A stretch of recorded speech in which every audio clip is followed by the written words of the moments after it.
In the quiet town of Millbrook, Sarah Evans stood as a pillar of the community. Known for her dedication as a high school English teacher and her warm, inviting smile, she had built a life that many envied. At 38, she had what appeared to be the perfect marriage to Michael Evans, a charismatic real estate agent whose charm could win over even the most hesitant clients. To the outside world, the Evans were the epitome of small-town success. They could often be seen strolling through the weekend farmers market, Michael's hand resting gently on the small of Sarah's back as they selected fresh produce. During football season, their voices would join the chorus of cheers from the bleachers at Millbrook High's games. But beneath this carefully cultivated image of marital bliss, cracks were forming in the foundation of their relationship. The catalyst for their impending downfall arrived in the form of Hannah Mitchell, Sarah's younger sister. 10 years Sarah's junior at 28, Hannah had always been the family's black sheep, pursuing a bohemian lifestyle that contrasted sharply with her sister's structured existence. After years of traversing the country in search of artistic inspiration, Hannah's return to Millbrook in 2029 stirred up long-dormant tensions and awakened desires that should have remained buried. Sarah's journey to this pivotal moment had been one of consistent achievement and dedication. Born and raised in Millbrook, she had always been the responsible one, shouldering the expectations of her parents and the community. Her passion for literature had blossomed early, leading her to excel in her studies at Millbrook High, where she would later return as a teacher. After graduating summa cum laude from the University of Wisconsin-Madison with a degree in English literature in 2013, the pull of home had drawn her back to Millbrook. It was during her first year of teaching that Sarah met Michael Evans. She was 23, filled with idealism and instantly captivated by his self-assured demeanor and ambitious plans. Michael, born into one of Millbrook's founding families, carried the weight of generational expectations on his broad shoulders. He had breezed through high school on charm rather than academic merit, and while he had attended college, his true talents lay in his ability to connect with people. Their courtship was a whirlwind of grand gestures and promises of a shared future. Michael painted a picture of their life together in Millbrook, a life of community, family, and success. Sarah, who had always valued stability and tradition, fell deeply for both the man and the dreams he wove. They married after a year of dating, in a ceremony that remained the talk of the town even years later. As the years passed, Sarah dedicated herself to being the ideal wife, balancing her teaching career with supporting Michael's ambitions in real estate. She hosted dinner parties for his clients, attended countless community events on his arm, and always ensured their home was a showcase of domestic perfection. For years, she believed she had achieved the fairy tale ending she had always dreamed of. Michael thrived in his role at his family's real estate firm, his natural charisma making him one of the top agents in the county. He took pride in his success, enjoying the status and admiration it brought. Yet beneath his polished exterior lurked insecurities and desires that grew harder to ignore as the novelty of marriage wore off. The return of Hannah Mitchell to Millbrook marked the beginning of the end for the Evans picture-perfect facade. Having left town the day after her high school graduation, Hannah had spent years moving from city to city, taking odd jobs while pursuing her dreams of becoming an artist. Her family received sporadic updates, a postcard from Portland, a phone call from Austin, always with assurances that her big break was just around the corner. When Hannah finally returned to Millbrook, broken, artistically unfulfilled, she took a job at the local coffee shop. Her worldly experiences and free-spirited attitude caused quite a stir in the conservative town.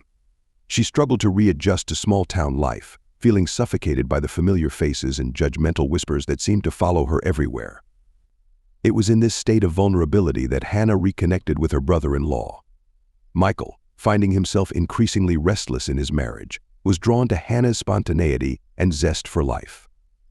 What began as innocent conversations over coffee gradually evolved into something more intense, more dangerous.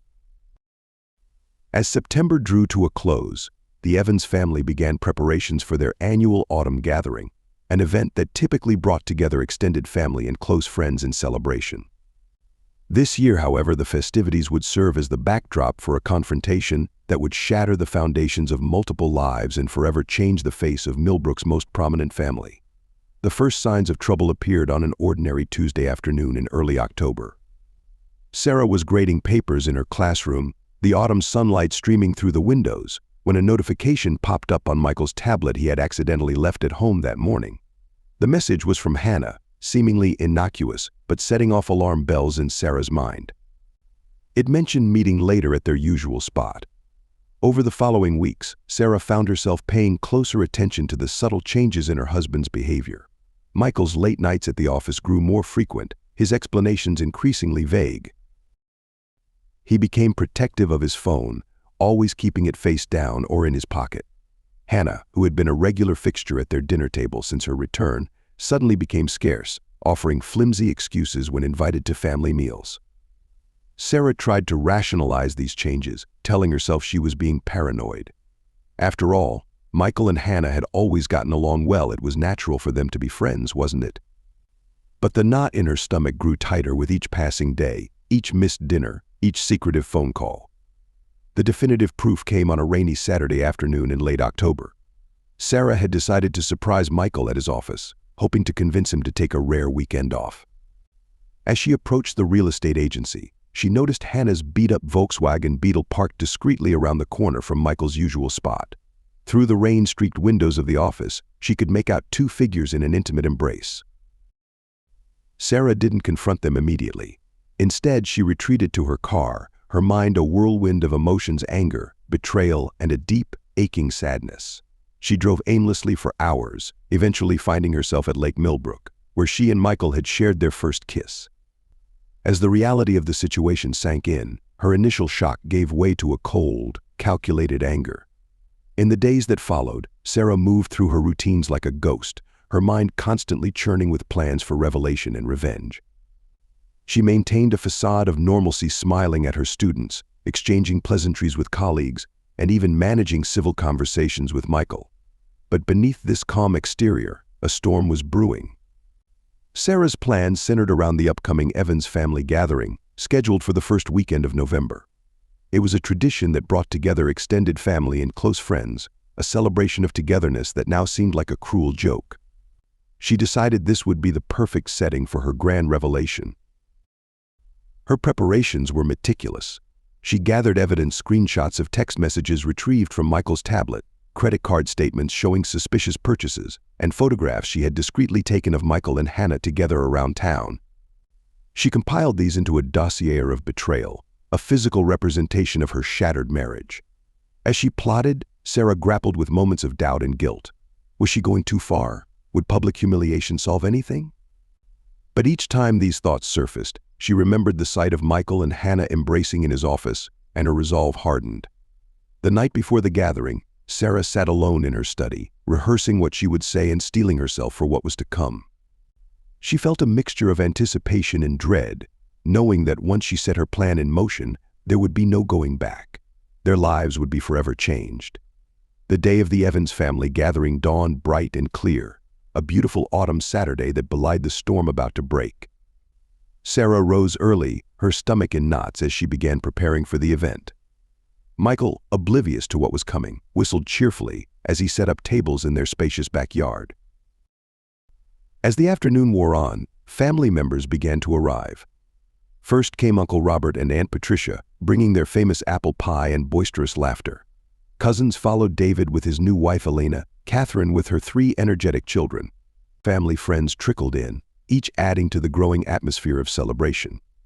Sarah greeted each arrival with a strained smile, her eyes constantly darting to the driveway, waiting for Hannah to appear. When her sister finally arrived, fashionably late as usual, Sarah felt a surge of anger so strong it nearly took her breath away. Hannah looked radiant in a flowy sundress, her carefree smile a stark contrast to Sarah's inner turmoil. Michael's reaction to Hannah's arrival didn't go unnoticed by Sarah. His eyes lingered a moment too long, his hug a second too tight. As the sun began to set, casting a golden glow over the gathering, the family settled around the long table in the backyard. The air was filled with the aroma of grilled meats, fresh bread, and Aunt Patricia's apple pie. Wine flowed freely, loosening tongues and brightening cheeks. Sarah sat at one end of the table, Michael at the other, with Hannah seated strategically between them. Throughout the meal, Sarah watched their interactions with hawk-like intensity. She noticed the subtle glances, the way their hands brushed when passing dishes, the inside jokes that elicited quiet laughter. As the main course was cleared away and dessert was brought out, the tension around Sarah became palpable. Uncle Robert, always perceptive, asked if she was feeling all right. Sarah assured him she was fine, just a bit tired from all the preparations. Michael, from the other end of the table, raised an eyebrow in concern but didn't press the issue. Hannah, perhaps sensing the undercurrent of tension, became increasingly nervous.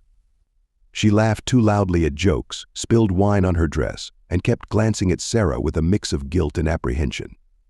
As Aunt Patricia began serving her apple pie, Sarah knew the moment had come. She stood slowly, wine glass in hand, and gently tapped it with a spoon. All eyes turned to her, expecting the usual heartwarming toast about family and love. Instead, they were about to witness the unraveling of everything the Evans family held dear.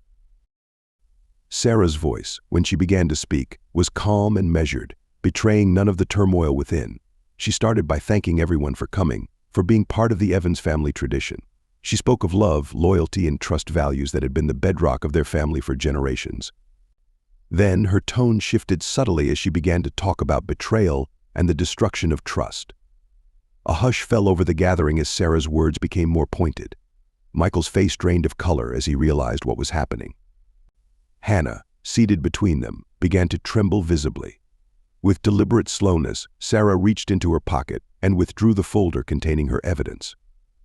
The reactions around the table ranged from gasps of shock to muttered denials as Sarah laid out the evidence of Michael and Hannah's affair. She detailed their secret meetings, their lies, and their betrayal, her voice growing harder with each revelation. Aunt Patricia's hand flew to her mouth while Uncle Robert's face darkened with anger. The children, sensing the adult tension, fell unusually quiet. Michael attempted to interject, to offer some explanation, but Sarah silenced him with a look of pure venom. Hannah, tears streaming down her face, made no attempt to deny the accusations.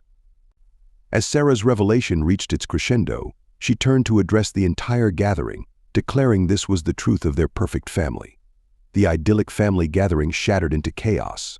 Uncle Robert, his face a dangerous shade of red, had to be restrained by David from lunging at Michael. Catherine hurriedly gathered her children, ushering them inside the house and away from the unfolding drama. Elena, David's new wife, sat frozen in shock, her eyes darting between Michael and Hannah, as if seeing them for the first time. Amidst the uproar, Michael remained seated, his head in his hands, while Hannah sobbed uncontrollably. Sarah stood at the head of the table, a mixture of vindication and despair washing over her as she watched her family splinter before her eyes. As the initial shock began to subside, Michael finally found his voice. His usual charm deserted him as he stumbled over his words, trying to explain, to justify, to somehow mitigate the damage done. The confrontation quickly devolved into a three-way shouting match. Michael accused Sarah of emotional neglect, of being more devoted to her students than to their marriage. Sarah fired back, listing all the sacrifices she had made for him, the dreams she had put on hold to support his career. Hannah, caught between them, alternated between pleading for forgiveness and defending her actions. She spoke of feeling lost, of the connection she had found with Michael, of mistakes made in moments of weakness. Their words became weapons, each accusation and counter-accusation drawing blood. As the argument reached a fever pitch, Uncle Robert intervened, physically placing himself between Michael and Sarah. In the momentary lull that followed, no one noticed Aunt Patricia quietly making her way to the kitchen. When she returned, clutching something behind her back, her usually kind face was contorted with rage. Before anyone could react, Aunt Patricia lunged at Hannah, swinging a heavy cast-iron skillet. The blow caught Hannah on the side of her head with a sickening thud. She crumpled to the ground, blood quickly pooling around her still form. The scene exploded into pandemonium.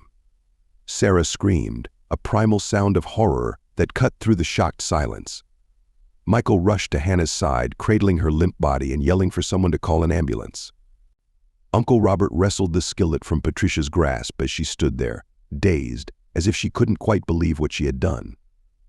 In the chaos that followed, as sirens wailed in the distance, no one immediately noticed Sarah slipping away.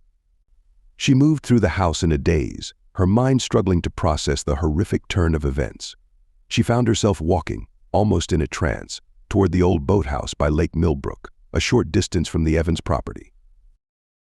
The arrival of the ambulance and police shattered the last vestiges of normalcy. Paramedics rushed to attend to Hannah, their urgent voices and swift movements a blur of activity in the blood-stained backyard. The police, responding to reports of a violent disturbance, began cordoning off the area and separating family members for questioning. Hannah, still unconscious, was quickly loaded into the ambulance. The paramedics worked feverishly as they sped toward Millbrook General Hospital, fighting to stabilize her condition. Michael, his shirt stained with Hannah's blood, insisted on riding in the ambulance, his face a mask of guilt and fear. Back at the house, as the chaos unfolded, a chilling realization swept through the gathering. Sarah was nowhere to be found.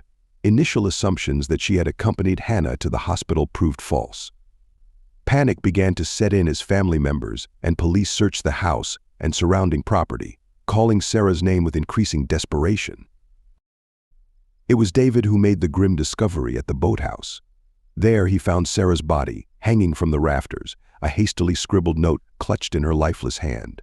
The note, tear-stained and barely legible, spoke of unbearable pain and betrayal. Sarah's final words expressed regret for the hurt she had caused, but also a deep-seated anger at the betrayal that had driven her to this point. In the days and weeks that followed, the tragedy sent shockwaves through Millbrook. Hannah survived but suffered permanent neurological damage from the attack.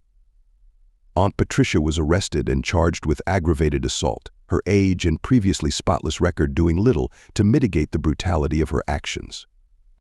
Michael, while not directly charged for Sarah's death, faced his own legal consequences and the weight of guilt that would haunt him for the rest of his life. The Evans family, once the epitome of small-town success and happiness, was irreparably shattered. The quiet town of Millbrook would never be the same. The annual Evans family gathering, once a celebration of love and togetherness, became a cautionary tale of how quickly passion and betrayal can destroy lives. The perfect facade had crumbled, revealing the devastating consequences of hidden desires and unspoken truths.